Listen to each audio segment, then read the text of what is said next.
Hi, I'm Sarah Glassberg. I'm Brad Pilcher. And this is AJFF in Conversation, the podcast where we talk about all things Jewish film. In today's episode, we are mixing it up and exploring film criticism and festival curation.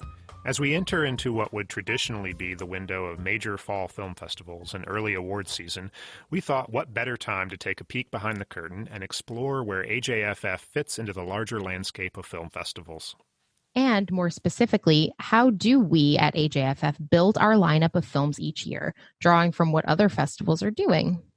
A major component of curating a festival is looking at films critically, so we'll also talk about the difference between being a film critic and being a film programmer. Of course, it is 2020. The world is upside down and everything, including that whole film festival ecosystem is somewhat interrupted right now. So how does AJFF respond to that interruption? How do we pivot in our curation process to make sure we can still give audiences the best in Jewish and independent film next year? We certainly have raised the question of what makes a film Jewish on this very podcast. So that's another question we can talk more about in the context of our programming criteria and mission. There's a lot to go over, if you couldn't tell. So with us today to help us do all of that is longtime friend of the festival, co-chair for a number of years of our film evaluation committee, journalist and film critic Jason Evans. Jason, thank you for being with us today. We do have so much to explore and ask you about these two interrelated worlds of film criticism and festival curation. So let's dive in and start with film criticism. Yeah. Jason, you're a film critic. I am. How does one get to be a film critic, and then how does one get to support themselves and have a wonderful livelihood being a film critic? Because it sounds like the best job in the world. It is a lot of fun. I would not say that one, meaning me, supports himself off of being a film critic. There are many other things I do that pay better than being a film critic. Very limited compensation for film criticism these days. There are just a lot of people who do it. But how does one get to do it? My story is actually kind of strange. Back in the 1980s, there was a woman named Carol Buckland who was a writer at CNN, and she was also CNN's film critic. Carol was from New York, and she did not know how to drive. That seems crazy, but if you grew up in New York and took nothing but buses and subways, you might never learn how to drive. So Carol needed someone to take her to the movies when she went to screenings, and I was a friend of hers. So I took her to the movies. And back then, screenings were not these big events that, radio stations would fill up with regular audiences. They were really exclusively for film critics. So I would sit there and watch movies alongside the other film critics in the city of Atlanta because I was Carol's date, so to speak, although we were not dating.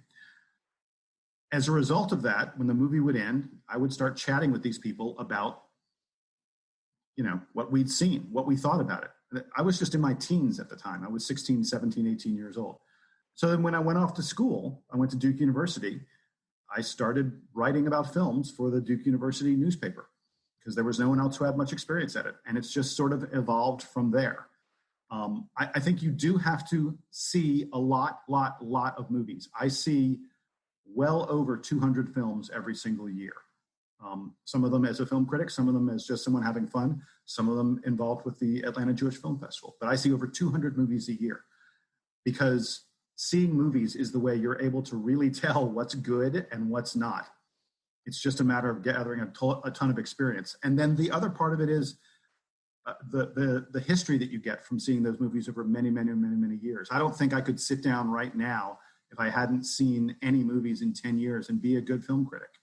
You need to have perspective on what's happening in the movie industry, how people are telling stories and such, to have a good sense of what works and what doesn't, and what's relevant to the times and what's innovative and what isn't. It's interesting that you watch 200 movies a year, which one of the first things I think people who are not film critics think about film critics is that they get to watch all these great movies, which is true, but they also get to watch all of the crap movies. They have to watch both. Yeah, and that is no fun. There's nothing worse than being in a movie theater, realizing you are watching something that is not very interesting and knowing that you're probably going to have to sit through another hour and a half of it. But part of the job, so to speak, of being a film critic is giving everything a full chance. And it is very, very rare that me or any of my other critic friends walk out of a film early because we feel like we owe it to them. They put in the effort to get the film made. We owe it to them to stay till the end. And that means that sometimes you're staying to the end of some terrible dreck that is just not worth watching. Pikachu detective movies. Oh, God, did I hate that film. Yes, that's a great example. Detective Pikachu is one that I sat through, and I was no more than 20 minutes into it, and I was like, I hate this. This is awful. This is torture, and I'm going to sit for another hour and a half and be tortured. I was 3 seats down from you, I think, at that screening. Oh, you remember how much I hated it. Yeah. Oh, yeah. It was, well, that's the thing. When you're a film critic, I mean, I should divulge that I, used to be an active film critic, and you do watch this direct. And I remember when I was very young, starting out, I got handed the Pokemon, the cartoon Pokemon movies. This was back in the late 90s. And I was like, why are you doing this to me? And my editor was like, no, you just, there's an audience for this stuff and you got to watch this stuff. And so I did. And he sat me down and he said something that I'll never forget, which is, as a film critic, there are people who are reading you who are looking for recommendations. They're looking to be told which films to go see and which films to avoid seeing. But that's not really the most interesting part of your job. Your job is to try to explain to them, even in a film that's not great, what's interesting, what might be taken away from that experience, so that even when they go see a bad film, that they can pull something from that, broaden their understanding of film, broaden their appreciation of film, and you will have succeeded as a film critic, because you're engaging with the audience and you're trying to get them to understand why you're saying what you're saying about these films. And I'll never forget it. I think it's one of the most helpful guides that I've ever gotten in terms of how to write about film and how to engage with the audience that's reading me, and be kind of a middleman, an educator for them, to try to help them understand why a film succeeds and why a film doesn't succeed. That is really great advice. And I would add to it by saying this: one of the things that I always look for when I'm sitting in a movie is I try to say to myself, okay, who is this movie for? Because quite often it's not necessarily for me. And I think that one of the important things that critics need to be able to do is they need to be able to say, okay, I may not have enjoyed this, but is there an audience that would enjoy it? Is there an audience that would be educated by it? Are there people who don't know about these things that need to learn about them? And then you structure your review and you say, hey, if you are A, B, and C, if you're interested in X, Y, and Z, this is the movie for you. If not, it may not be. But yeah, no, I think that's a hugely important part of being good at this job of film criticism. And I would just point out too that I dabbled in film criticism, not anywhere near a professional level, but just for fun. While I was in college, I had my own movie blog, and just a couple of things that you both mentioned that I wanted to speak to is, first of all, I think that advice, Brad, that you were given, I sort of was trying to do that with everything that I reviewed, but at the same time, going back to this idea that you have to sit through a lot of not great cinema, because I was just doing it for fun and I was living on a college student's budget, I was just going to see things I already knew I would probably like. So my blog was very sunshine and rainbows type reviews. And then when it came to a movie that I didn't like, I sort of didn't know how to write about it. I found it very difficult. But yeah, this idea of trying to find something to, not something nice to say per se, but thinking about those questions of who is this for? Are there any redeeming qualities? What can readers maybe take away if they were to go see this film, something they should know going in, things like that. And I was, of course, also coming from a academic writing style, which was also kind of tricky. But one thing I also wanted to add and kind of ask you, Jason, because you said there are other things you do that certainly pay better. And again, I never even got to a level of freelance. I was writing for fun for other people's websites and blogs and things. But it seems hard to have a career in film criticism today. And I'm wondering like what the role of the internet and movie blogging is in your opinion or in your experience. Well, there's been a major democratization, so to speak, of all kinds of criticism because of the internet and because it gives so many people voices that they wouldn't otherwise have. There was a time not too long ago when if you wanted to know, oh, I wonder if this film is any good, I wonder if this TV show is any good, you had very, very limited options for where you would find that out, where you would read reviews. And as a result, those reviews were more valuable, I guess I would put it that way. So the critics who wrote those reviews could probably count on, a little better compensation for them from their, radio or TV or newspaper or magazine or whoever it was that was providing people with access to that review. Now we have the internet. And I mean, Sarah, you talked about you blog. I mean, Rotten Tomatoes, which is one of the movie review aggregation sites that I'm sure everyone has heard of, it's not uncommon for Rotten Tomatoes to have 200, 250 plus reviews on their website. There are hundreds and hundreds of film critics out there. And as a result, the value of an individual's film criticism has been greatly diminished because there are so many individual opinions. And so it's a lot harder to get paid. That said, the internet has also, it's allowed us to aggregate a lot of reviews, which is a good thing for getting, the view of the crowd as opposed to the view of a small group. And there are a number of websites that are almost exclusively dedicated to following the movie industry and following film criticism. And the reviewers that work for those folks are making a legitimate living.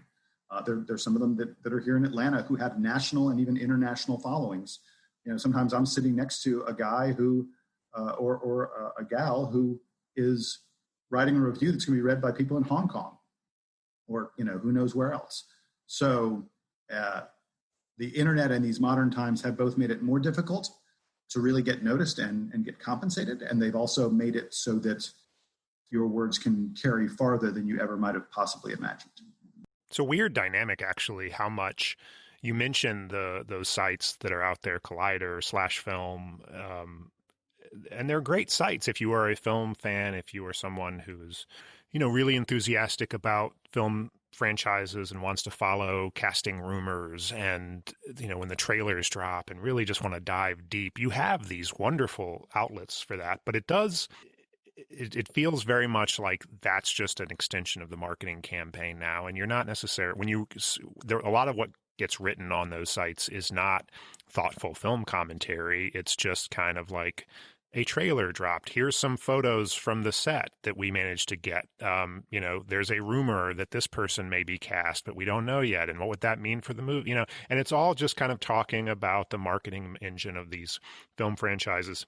To me, that's less interesting than thoughtful film commentary. But the people who are paying their bills writing about movies are largely feeding this fan marketing feedback loop, which is different than traditional film criticism, to be sure. Well, and what's more, so first of all, those outlets are all in a race against time. I mean, the reason there isn't more thoughtful commentary is that the moment the trailer for the new James Bond film drops, there's this mad rush between all the major film sites, and there are, there are a good dozen or more of them that are really popular and that a lot of people go and check out. There's a mad rush between all of those to be the first person to have a story that embeds the trailer and talks about it a little bit, because if you are first, people tend to come to you first, and if you're second or fifth or 12th, yours is the last take that people are going to see, and everybody's driven by traffic. So that's part one of this. So, that serves, Brad, to diminish their ability to have thoughtful commentary about it. The other thing is, you're absolutely right. It's all a marketing game. And I've even noticed, and this blew me away when the first time I saw this, and now it's commonplace. You're now getting movie studios that are releasing trailers for trailers. Like they'll release like a 10 or 15 second snippet, saying, hey, our trailer's dropping on Friday. And sometimes you'll even see they'll do on Tuesday, trailer drops in 3 days. Wednesday, trailer drops in 2 days. Like literally the fact that they are releasing the trailer becomes something that they are advertising. It seems crazy, but that's where we are. But, this conversation we're having now, we're talking about the major, huge franchise, mostly sci-fi, fantasy, action kind of films. The vast, vast majority of movies that take place every year are not that kind of film. And to some extent are more interesting because they aren't formulaic and they aren't designed to ensure that you can make $1 billion at the box office. Oh, I'll tell. I mean, that's true. I will tell you that, and Jason, I will be curious to see what you think of this story. But the reason that I am where I am, the reason that I am working at the Atlanta Jewish Film Festival, the reason that I am engaged in film curation around a film festival, as opposed to still writing about movies via film criticism or participating in that world of that kind of fan marketing feedback loop, is actually because what interests me is not that. What interests me is people who have seen a movie and then can sit down and talk about it. It's that experience that you described when you would, the credits would roll and the lights would come up and everybody in the room who was, film critics you would talk to them about what you had just seen. And that is something that, for me, when I was doing film criticism, one of the outlets in which I was writing film criticism was actually DVD and Blu-ray reviews. And it was not criticism and reviews of films that were just arriving in theaters. It was writing about films that had already been through the theaters and were now showing up on home video. And what I remember about that time was the films were really interesting, and I talked about those, but I had an opportunity, because of all the special extras that were on these DVDs and Blu-rays, to talk about the larger context of the making of the film, the commentaries, the behind-the-scenes documentaries. All of that extra material was kind of grist for the larger conversation. And by that point, most people who were going to be reading these reviews had seen the movies. And so I remember being just delighted by this opportunity to talk about films without worrying about spoilers, without trying to be the first person to talk about it, but also to have a larger canvas and a larger context to talk about it in. It had been in the market, it had been in the world, it had been in the zeitgeist in some cases if it was a big enough film. And the conversations were really rich. And I remember having conversations with my editors, having conversations with my readers. And as I got older and as physical media started to wane and we started to see a drop off in DVD and Blu-rays, because back in the late 90s and the aughts, that was a huge thing. People just bought DVDs nonstop, and it was a huge revenue driver for the industry.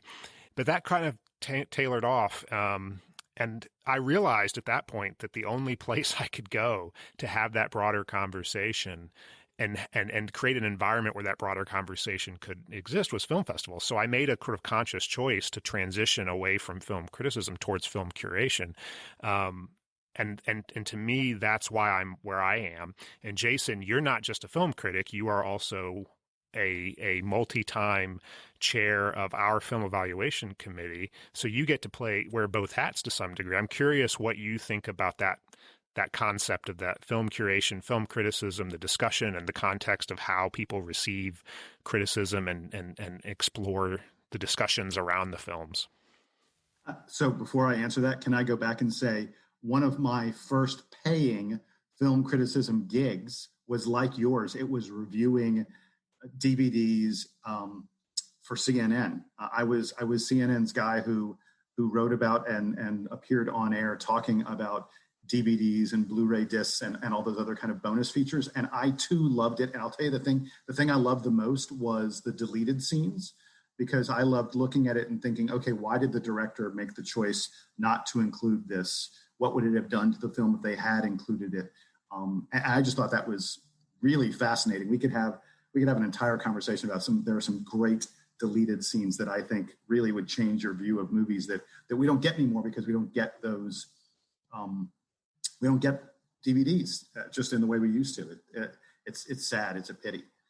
But to your actual question, I when you first started talking about this, I thought to myself, one of the things I love the most about the Atlanta Jewish Film Festival, one of the reasons I've been coming for years and mark those dates off on my calendar and refuse to schedule anything else during those days, is because I love the conversation that surrounds the films, because they almost always are challenging kind of films. They are not the Hollywood blockbuster kind of thing that is easy on your brain and good to pop popcorn in your mouth, but not necessarily something that's going to stick with you for a long time after it's done.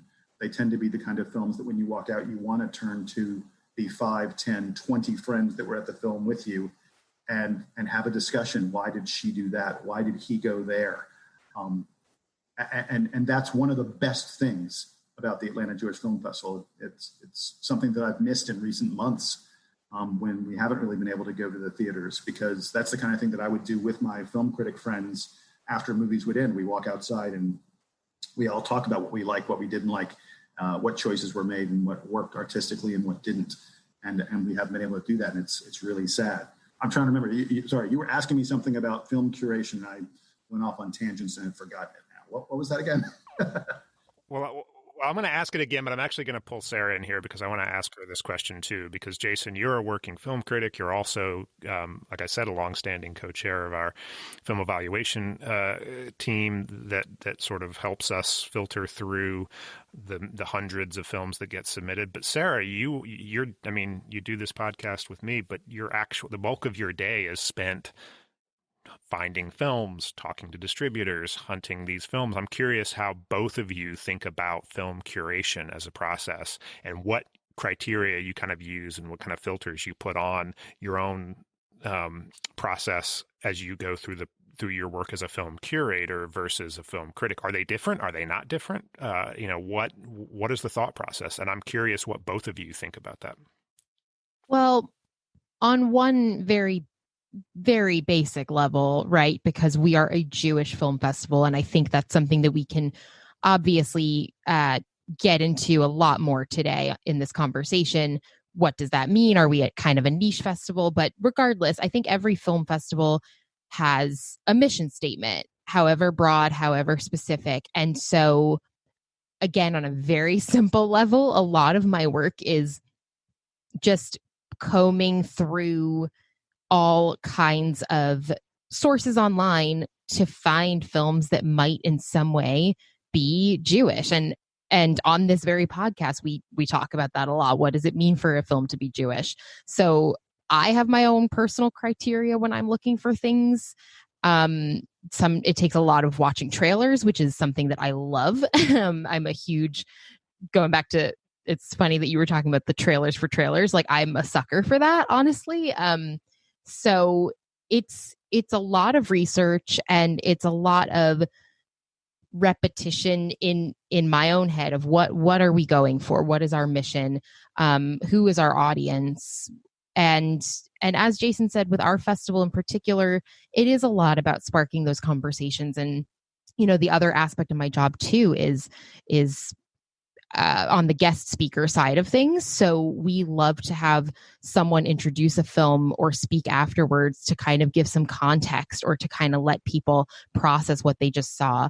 And so I think those two things are also very important. And so sometimes I'm thinking about that even this many months ahead when I'm looking for films online, like who can maybe give an introduction that would help contextualize this difficult film or help really draw out a Jewish connection that maybe isn't as explicit or obvious as some other films we might have.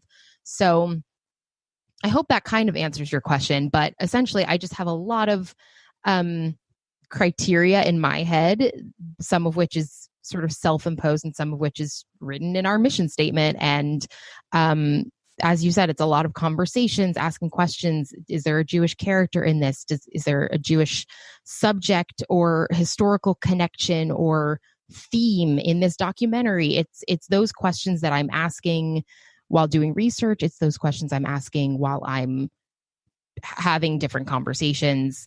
It's fun, but it's also challenging. It's kind of like putting together a puzzle, I would say. In general, that's the analogy I would give for festival curation from my specific piece of it. The thing I would say about curation from the standpoint as co-chair, like you said, Brad, multi-time co-chair of the Film Evaluation Committee for the AJFF, from the standpoint of curation, we actually don't do it. I don't consider it at all.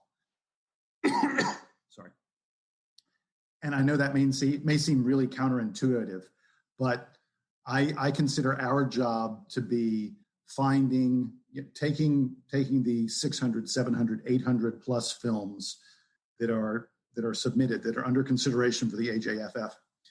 And our job is to find the 100 or so, 100 to 200 that are actually worthwhile, that actually fit the mission and are quality productions and are the kind of things that people would gladly, plunk down their hard-earned money to watch.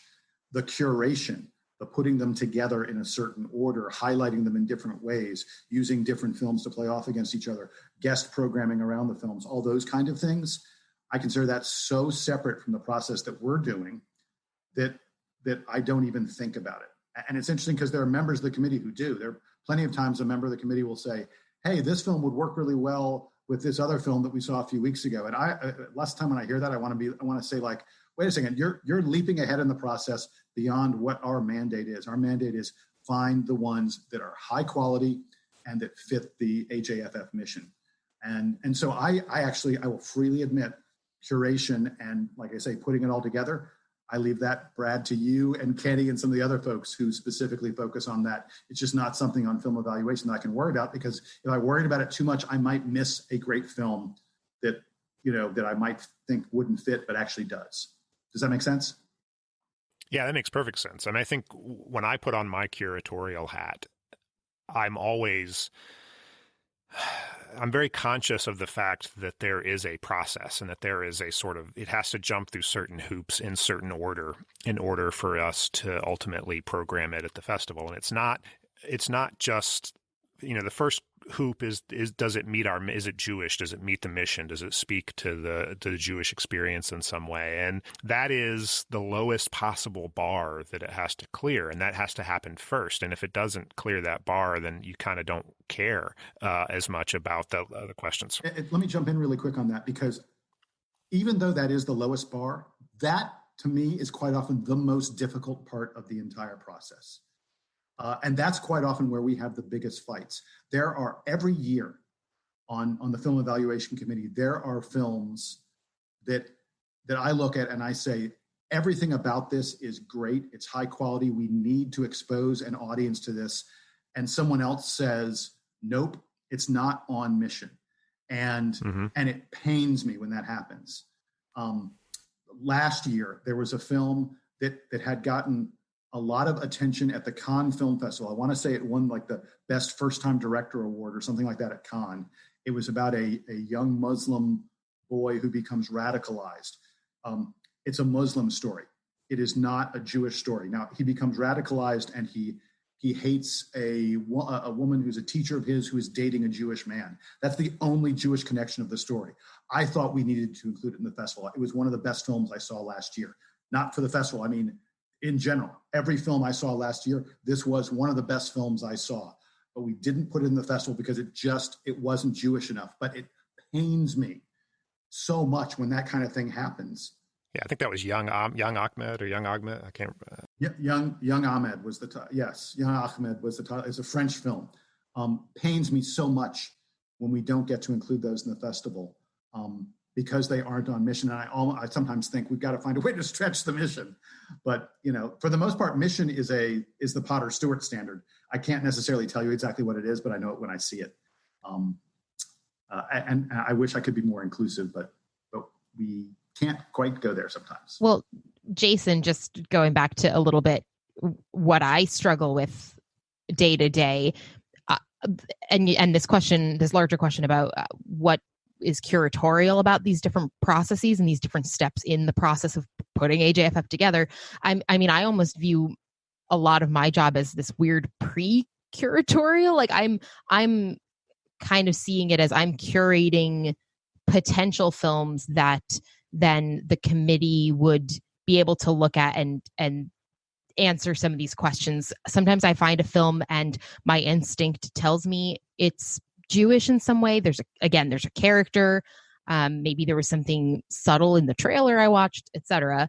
But it's really then on the committee to have these larger conversations. But it's just so interesting that there's this ecosystem or this funneling that happens where we're starting off with essentially every film from a given year that went through different festivals potentially, or whatever, and those questions still remain. But for me, I'm sort of doing this like pre-curatorial work, and I don't always get it right. If I can't get confirmation that it's Jewish or not, sometimes the committee then says, why was this even put before us? It's not Jewish. And I'm sitting there like, I did my best. So it's really tricky. It was set in New York and it had a dysfunctional family, so we thought it probably was Jewish.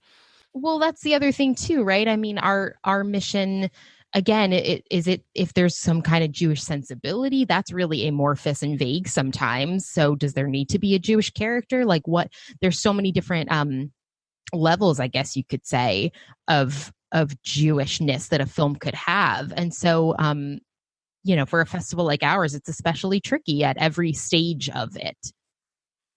We make it harder on ourselves because our mission, we're a Jewish film festival, but if you go around the world and you look at all the Jewish film festivals, there's a couple hundred of them, and I think probably 60 to 70% of them, if not more, have use a very narrow definition of what makes a Jewish film. It's the explicitly Jewish films. It's the films where the Jewish connection is kind of front and center and it's foregrounded in the film, and we are not in that 60 or 70%, 80%. We are a festival that from the very beginning has been about the ways in which film can be a vehicle for discussion across boundaries. And sometimes the boundaries are between Jewish and non-Jewish. So we've gone out of our way to find films where the Jewishness is there, but it might not be foregrounded. It might not be front and center. It's something about the film speaks to some aspect of the Jewish experience. And sometimes it's speaking to the intersection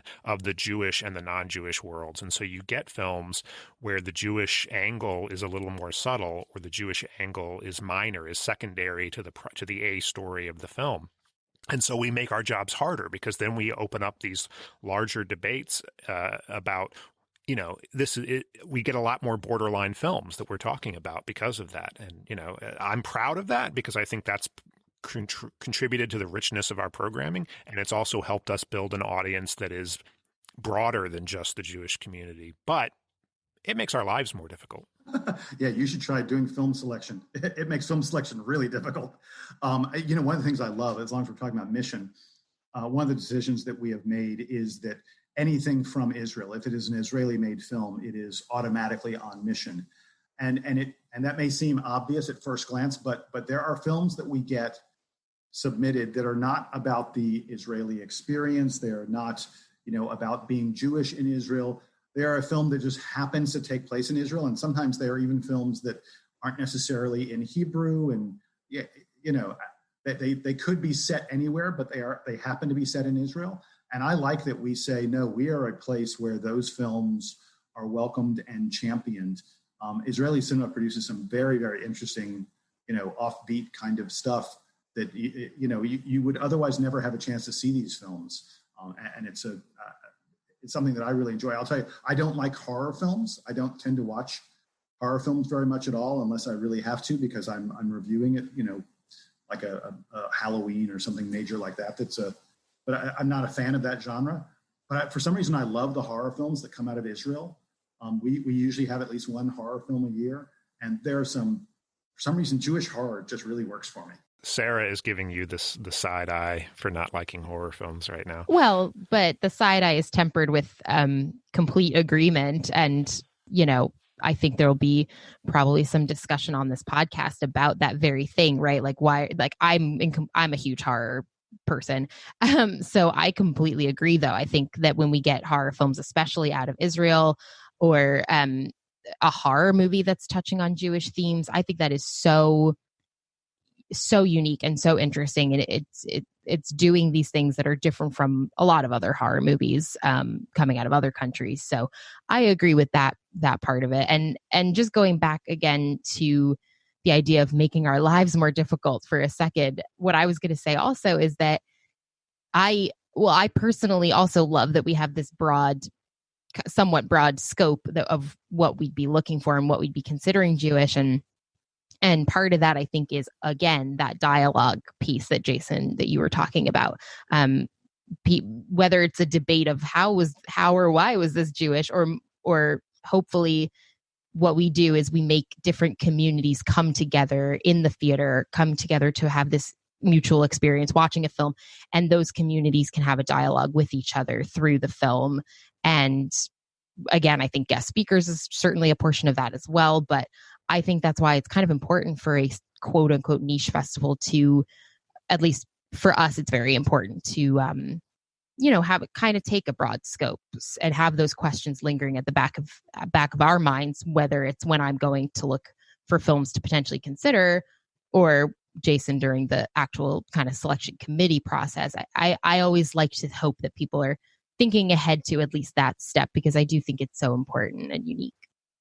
Jason, I'm gonna ask you a completely different question here, because you've sat in the room. We've had these debates amongst the people who are watching these films, and we're all kind of deciding if they meet the mission, if they're good enough. And there's a class of film that we get that, there's no real debate that it's not mission relevant. And there's not necessarily a debate that the quality of the film isn't there in terms of the filmmaking, the directing, the writing, the cinematography, whatever. But there is that sort of more subjective, difficult question of the subject matter of the films. And I'll use an example from a decade ago to sort of illustrate what I'm talking about. And then I'm going to be curious to see how you like to tackle these debates in the room. A decade ago, there were two films that were in consideration for the festival. There was one called Defamation out of Israel. That was a documentary about anti-Semitism and the ways in which anti-Semitism is, I'm not going to say that it's been industrialized, but the ways in which there are professional, institutional organizations within the Jewish community that sole focus is on highlighting anti-Semitism, and the ways in which that has been manipulated to sometimes be more than just sort of calling out bigotry. And then you had this other documentary about Norman Finkelstein called American Radical. And most people have no idea who Norman Finkelstein is, but he's a professor. He is an extremely left-wing figure who is very controversial within the Jewish community because he's a Jewish guy who's very critical of policies in Israel and a lot of the institutional positions of large-scale institutional Judaism. And they were both kind of competing with each other, and they both were very clearly mission relevant. They were both very clearly kind of good enough in terms of quality. But there was this raging debate because Norman Finkelstein he's not lampooned in that documentary, but he doesn't come out looking great. And there was a lot of people in the room who were like, this guy's politics rub us the wrong way. And they didn't say this, but you could tell. It was like the politics rub us the wrong way. We like that we're leaning more towards this film because we come out of this film and we don't feel quite as challenged. Whereas Defamation is an incredibly challenging film. It's a film that pokes fun at the ADL, that goes out and like pokes fun at March of the Living. Not in a mean way, but just sort of in a way of like, there's more to these stories, and you're missing it. You're manipulating it. You're using it for ends that are not really. And there was a lot of debate about which one of these films. And I remember sitting in the room and just sort of saying, look, part of our job is to look at these things from a market perspective and ask ourselves which ones we think are going to be more apt to get an audience. Nobody knows who Norman Finkelstein is. Like, he's not a well-known figure. The people who do know who he is probably don't like him enough where they're probably not going to want to buy a ticket to go see a whole film about him. But this other film is a broader sub, and I didn't win that debate, but I remember having that debate and being just deeply fascinated in the moment about the arguments that were coming out, because we had completely moved past, is it mission relevant? Is it good enough? It was more about, is this film, is this angle, is this story what we want to put in the festival? And there's no right answer to that. I mean, how do you deal with that when that comes up? Punt. No, I mean, with some of the really challenging ones, there's sometimes where we say, okay, we think this gets there. We don't know if it has an audience. We don't know if it's going to be difficult for people to watch. We don't know if it's something that the festival is concerned about, making it part of the festival. And that's why the film evaluation committee is not technically a film selection committee. We don't make the actual selections. We just evaluate whether or not they should be under consideration. And we let others, specifically, Kenny and you, Brad, make the final call on a lot of these. I hate that my answer is kind of a cop-out, but to some extent, there are plenty of times in the film evaluation committee deliberations where we go, you know what, let's go ahead and put it through, make it a finalist, and Kenny, you get to make the final call on this one.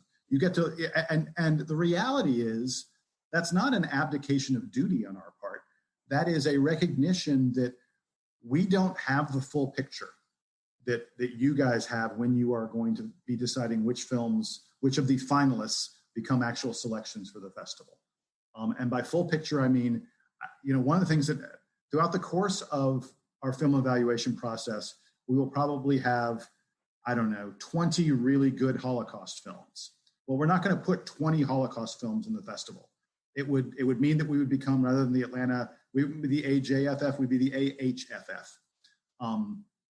And that's not what our mission, that's not what we want to do. So we may put 20 films into the finalist category that are Holocaust films, but then you and Kenny or whoever else it is involved in making the actual selection will end up picking the five best of those, the five that work the most, the five that tell the most unique stories as the ones that will actually be a part of the festival. So I hate that I answered your question by saying I don't know, but that's kind of where we are. Well, but that's a perfect answer, and the reason I say it's the perfect answer, I kind of set you up there, was one of the things that I always try to convey to people when I'm talking about the process we go through to put the festival together is that you need a voice. We are a festival that very much talks about the community, that we are a part of the community, that we want to reflect to some degree the community, but we also want to engage with, and that means sometimes challenge the community. So it's a little bit of a back and forth, and we're very community and audience focused. A lot of festivals are very filmmaker focused. A lot of festivals are very industry focused. We're a festival that is very audience and community focused, and that colors the choices that we make. But any festival has to have some kind of vision, and ultimately there has to be a if not a sole curator, there has to be kind of the executive curator that comes in and sort of makes those choices, because again, there's no right or wrong answer. And in our festival, it's Kenny, it's the executive director role, and that's the way it is for most other festivals as well. I want to zoom out, though. I want to sort of take a bigger picture here, because one of the things that we are also a part of, we've alluded to this, is we're part of an ecosystem.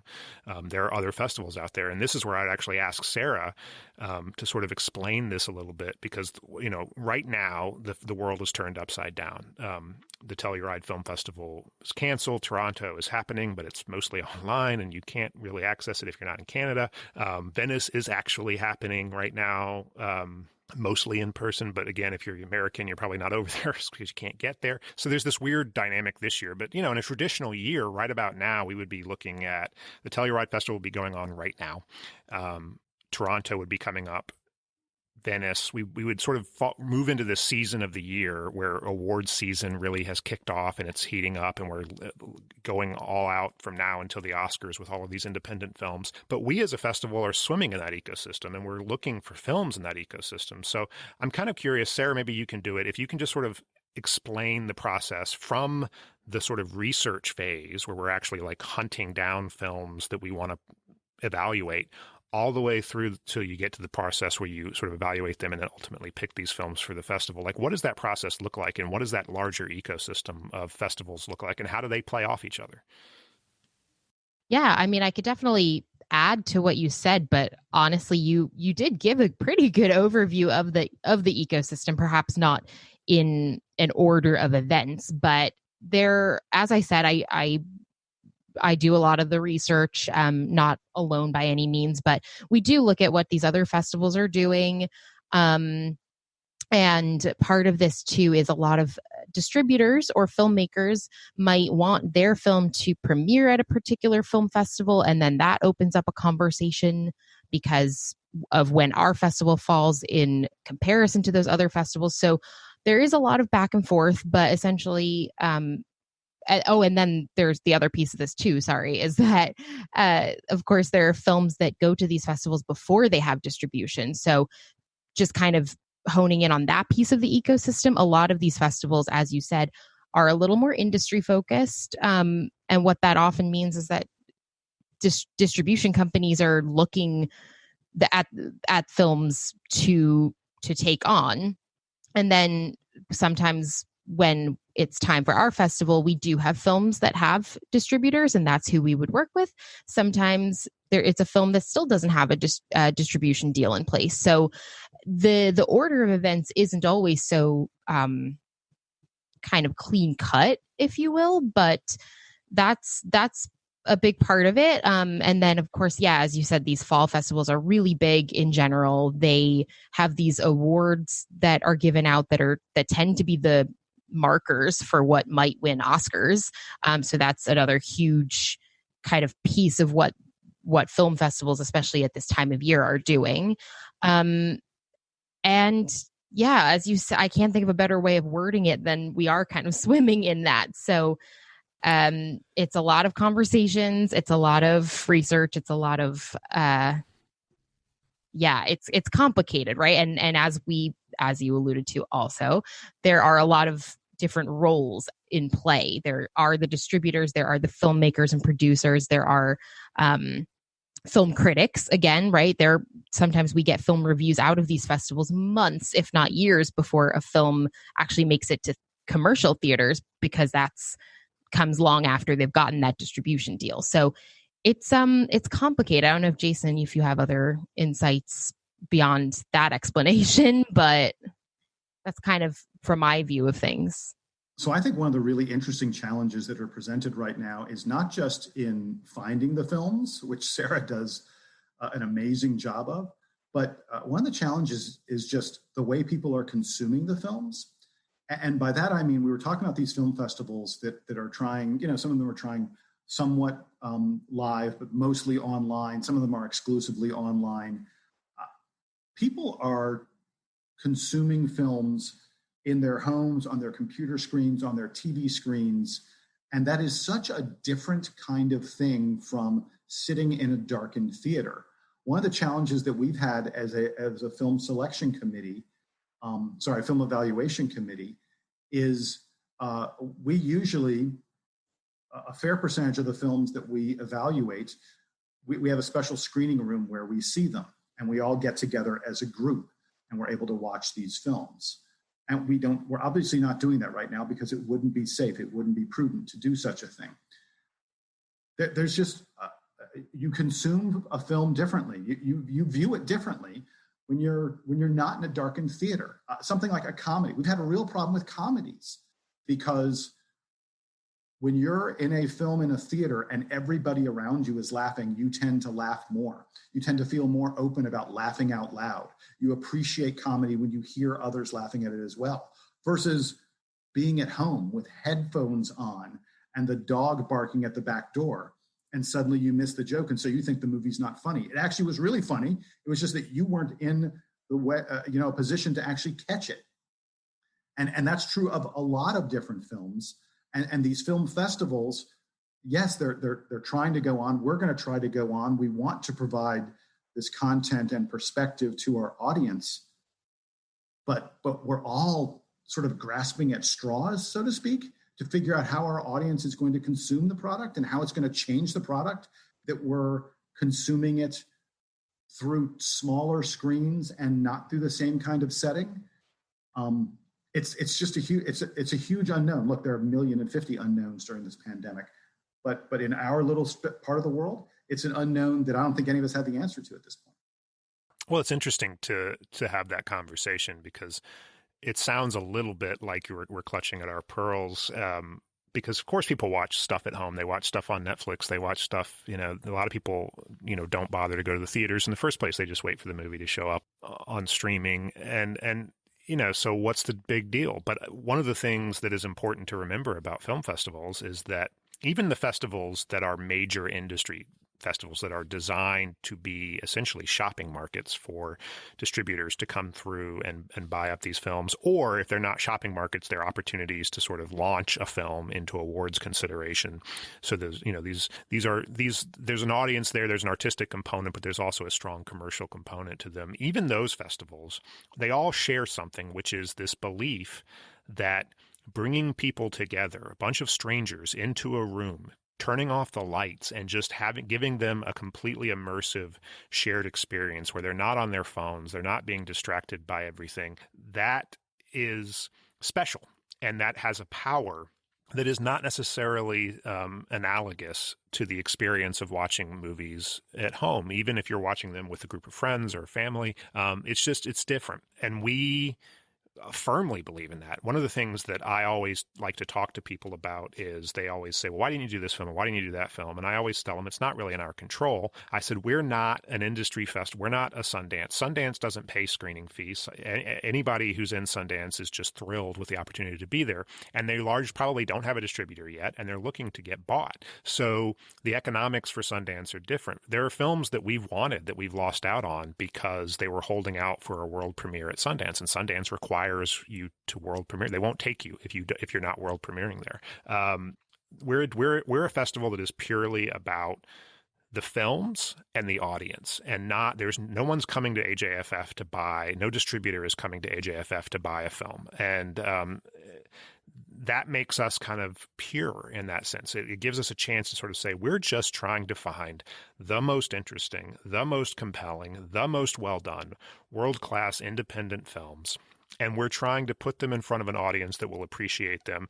But we're also trying to curate an experience that's going to foment discussion. And it's the purest, best kind of film festival experience, in my opinion, because all of that other stuff, all of the business and the has really been pushed to the side. And we're just focusing on the experience of walking into a dark room with a bunch of strangers and some people that you know, and seeing something beautiful and then walking out and talking about it. That's why we do put so much effort into the guest programming and into the introductions of the films and into creating, that ferment for discussion. So it's different, but that's the type of festival that we are. We're a community festival. We're not an industry festival. Well, I hearken back to, you were just talking about the pearl clutching a moment ago.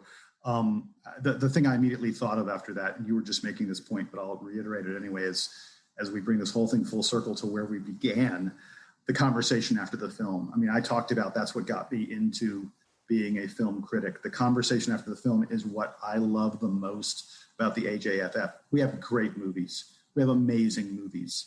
I say all the time, we take 700 and we narrow that down to 70 or so. So you're talking about the top 10%. Of course, the movies are fabulous. But one other thing I love the most, it's the conversation after the movie. It's sitting there with my friends, watching a film, walking out, and then talking about it. And half the time I have people that I don't even know who join in the conversation, who also saw the film, who have opinions about it. That's what's great about the Atlanta Jewish Film Festival. And if we're streaming films online at home, we don't get that. I mean, just today, I saw a short earlier today that's under consideration for the film festival. The second, it was an 18-minute film. The second it ended, I immediately wanted to talk to someone about it. I was like, there were so many things about that I loved. And I texted like 3 or 4 friends I have on the film evaluation committee. I said, see this quickly, and then let's talk about it. And by the way, see the shorts. I can't believe that more people don't go see our short films. I mean, our shorts are so amazing because we only have like 16 of them, and we get probably 500 short submissions. We get more shorts than we do regular films, I think. Sarah, you could correct me on that. But our shorts are unbelievable. But my larger point is, I felt it today. I was missing not being able to talk after seeing a film. And I feel it all the time now when I'm evaluating films for the film festival or even watching the Hollywood films that they're sending to me to be reviewed before they go into theaters, before they go on streaming. That's the thing that streaming is missing that cannot be replaced, in my opinion. And that's what I miss the most, when it comes to the art of film during these crazy times. That's the best part of those press screenings that we talked about, was when the film ends and all of us, we don't necessarily go super deep in those conversations all the time because we have to go write our own reviews but a lot of the time you get up and you're having these conversations. That's the best part, is really to sort of talk. And you know what? It's best when the film is bad. I mean, I hate to say that. I enjoy a good film. I enjoy talking about a bad film. Why did that film not work is actually one of the most interesting conversations you can have coming out of a film. And here we are back on Detective Pikachu. Oh God, let us never go back to Days of Future. Let me say this: let that concept of discussion be a perfect ending point for our discussion, because I think it absolutely is the point. I mean, we've said it multiple times in multiple ways, but ultimately, one of the reasons, if not the reason, why we're all so very excited about being a part of a film festival like AJFF, why the idea of film festivals in general is so important to us, is because we love films, but also we love the chance to share that experience, to talk about what we get from those films, what issues are dredged up. That is at the heart of AJFF. It's the heart of film festival experiences. It is the thing that distinguishes a film festival experience from just going to the movies. And I could not think of a better way to end this conversation. So Jason, thank you for joining with us. Thank you for being so good at your job as a film critic and as a film, not necessarily, if you don't want to call yourself a film curator, then at least a film evaluator. You help us out in enormous ways, and you've definitely helped us out today with this podcast. Well, you're quite welcome, and thank you for allowing me to do it. It is great fun. It's one of the things I look forward to the most every year, is watching a bunch of terrible, awful films so that I can get the chance to watch a few great ones. Thank you, Jason. Until next time, we are your hosts, Sarah Glassberg and Brad Pilcher. Also producing is Chris Holland, who is also our technical director and editor. And our special mascot, who you might have heard, Paco the cat. Thank you for meowing. And of course, thank you again to our special guest this week, Jason Evans. As always, the music you have been humming to all show long is by the incredibly talented Joe Alterman. Please look him up wherever you get your music. You can always find more from us, as well as show notes, at ajff.org/inconversation. Our email address is inconversation@ajff.org.